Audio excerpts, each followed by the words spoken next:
मेरे पापा बिना पद के इतना अनशन और ये सब कर देते हैं, जनता की मदद कर देते हैं। तो आप सोचो एक बार एमएलए बन जाएंगे तो क्या करेंगे। हमारा जो रोड शो होता है, इतनी गाड़ियाँ तो शायद मतलब सीएम के काफिले में भी नहीं आई होगी कभी। हम आपको लगे कि यार पापा ये गलत करें तो टोक दोगे आप? हाँ, ये जनता ने वोट दिया, इनका काम कराना बहुत जरूरी है। भोकाल मचा दिया आपके पापा ने। हाँ, लड़ने में मजा नहीं आता क्या? आता है, ऐसे जनता के लिए आवाज जैसे उठाते हैं तो मजा आता है।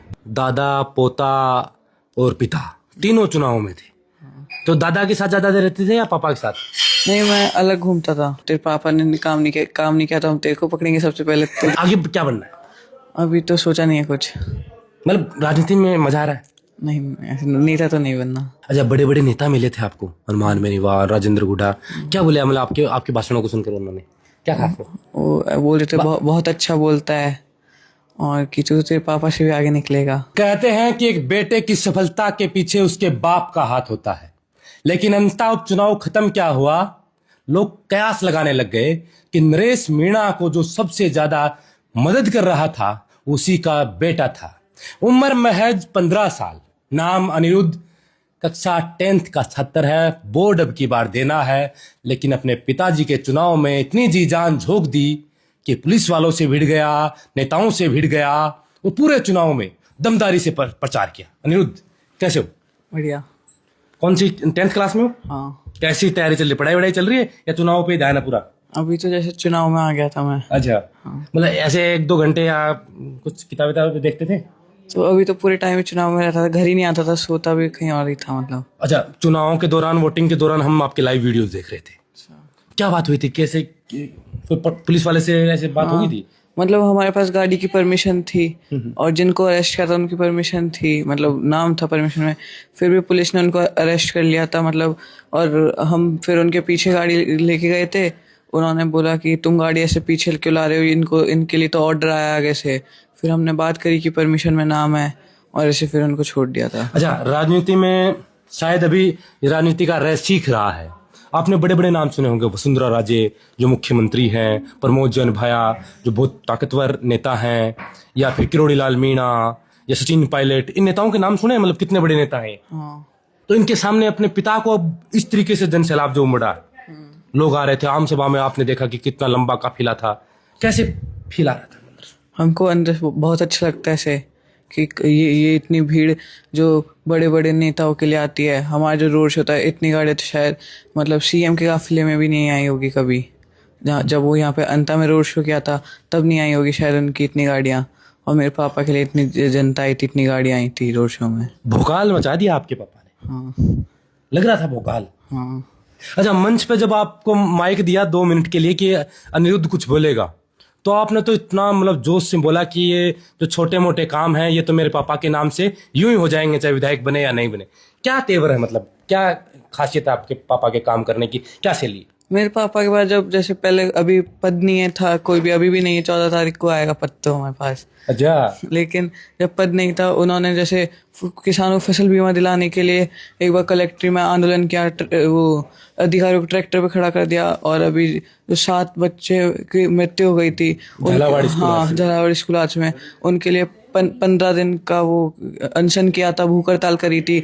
उनको क्या बोलते हैं, मुआवजा पापा ने खुद से मतलब मदद, लोगों से मदद लेके दिलाया था। और मेरे पापा बिना पद के इतना अनशन और ये सब कर देते हैं, जनता की मदद कर देते हैं। तो आप सोचो एक बार एमएलए बन जाएंगे तो क्या करेंगे। पूरी जनता की जितनी मदद होएगी सब मेरे पापा करेंगे। आपका तो जिला है ये 12। हाँ, आप घूमे हो चुनाव में बड़ी बारीकी से, मतलब बड़े बड़े राजनीतिक पंडित नहीं सोच सकते, उन बच्चों के बीच भी आप गए हो, बड़ों के बीच भी गए हो। क्या देख रहे थे गाँव के अंदर, क्या जलवा था, क्या क्या माहौल था? लोगों के अंदर बहुत मतलब हमारे प्रति बहुत प्यार था। वो पापा का स्वागत करते, कहीं पे खून से तोलते तो हाथी पे बिठाते। और जनता इन भ्रष्टाचारी नेता से परेशान हो चुकी है और हमें पूरी उम्मीद है कि इन लोगों ने इस बार मेरे पापा को वोट दिया होगा। दादा, पोता और पिता तीनों चुनाव में थे, तो दादा के साथ ज्यादा रहते थे या पापा के साथ? नहीं, मैं अलग घूमता था। अच्छा, अलग ही अपना खेमा अलग ही चला गया, अलग ही से वो कर रहे थे कि मम्मा मेरी तेरी। हाँ। अच्छा, ये बताओ कि जिसने अलग अलग प्रचार किया है, वोट किस वाले ज्यादा आएंगे?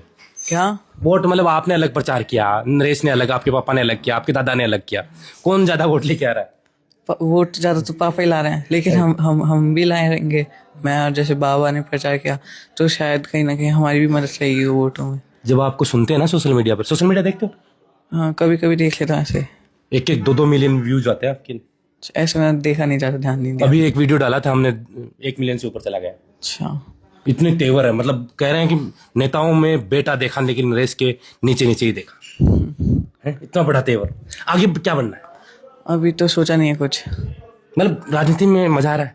नहीं, ऐसे नेता तो नहीं बनना। मजा नहीं आ रहा? लड़ने में मजा नहीं आता क्या? आता है, ऐसे जनता के लिए आवाज जैसे उठाते हैं तो मजा आता है कि मैं लड़ूं, मैं बातों की बात करूं, मैं उनके लिए आगे आऊं। हाँ। चाहे मेरे पास पद हो चाहे नहीं हो। हाँ।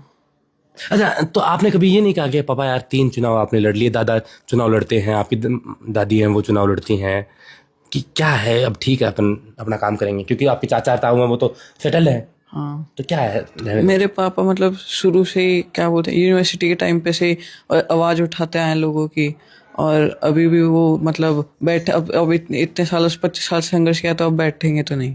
अच्छा, बड़े बड़े नेता मिले थे आपको, हनुमान बेनीवाल, राजेंद्र हुड्डा, क्या बोले? मतलब आपके आपके भाषणों को सुनकर उन्होंने क्या कहा आपको? वो बोल रहे थे बहुत अच्छा बोलता है, और कि तू तेरे पापा से भी आगे निकलेगा, ऐसे कह रहे थे। अंता के लोग देख रहे हैं, क्योंकि जो भाषण दिया ना वो 2 मिनट में आपने पूरी महफिल लूट ली थी, कि वो एक लाइन बोली आपने कि छोटे मोटे काम तो ऐसे ही करा देंगे। तो और ये सही बात है। मेरे पापा को एक बार एमएलए इन्होंने वोट देकर एमएलए बना रहे हैं ये लोग। तो ये जो इनके, अगर इनको आधी रात को भी जरूरत पड़ेगी तो मेरे पापा इनके लिए खड़े रहेंगे। और मतलब अगर कोई काम आपको लगे कि यार पापा ये गलत करें तो टोक दोगे आप? हाँ, ये जनता ने वोट दिया, इनका काम कराना बहुत जरूरी है। अच्छा, अब तो लोग आपके पास भी सिफारिश लेके आएंगे कि यार तेरे पापा विधायक है, छोटा मोटा काम हमारे। मैं प्रचार करने जाता था, लोग कहते थे कि अगर वो क्या बोलते हैं, तेरे पापा ने काम नहीं किया तो हम तेरे को पकड़ेंगे सबसे पहले, तुझे वोट मांगना है। तो उनका फर्ज है, उन्होंने वो वोट देकर हमको कुछ बना रहे हैं, तो उनको शिकायत करने की भी वो है, राइट है। हाँ।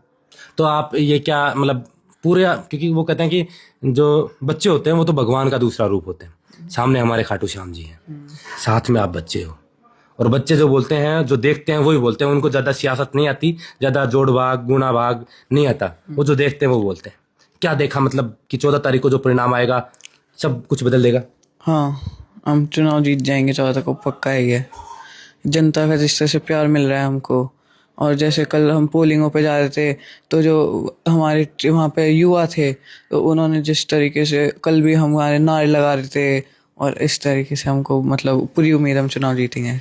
वो इनकलाब जिंदाबाद का नारा जो आपके पापा देते हैं, वो अगली बार इनकलाब जनता से आएगा? हाँ, मेरे पापा एक तरह से भगत सिंह के दूसरे रूप ही है। सब लोग यही कहते हैं कि मतलब जैसे वो क्रांति लाए थे, वैसे मेरे पापा भी यहाँ अंता में आड़ूती में क्रांति लाएंगे। बिल्कुल, ये अनिरुद्ध थे, कितने बेबाकी से बोलते हैं। मंच पे जब आप इनको सुनोगे तो इससे भी तेज आवाज और जोश के साथ ये गर्जना करते हैं। चाहे वो पिपलोदी हादसे में एसएमएस हॉस्पिटल में मीडिया से बात करना हो, धरना स्थल पर बात करना हो, हर जगह साये की तरह अपने पिता के साथ रहते हैं। और इस पूरे चुनाव में इन्होंने अलग से प्रचार किया, अलग से अपने लोगों के साथ प्रचार किया, और इन्होंने बता दिया कि अगर नरेश सही काम नहीं करेगा तो ये अपने पिता को भी आकर रोक देंगे, टोक देंगे।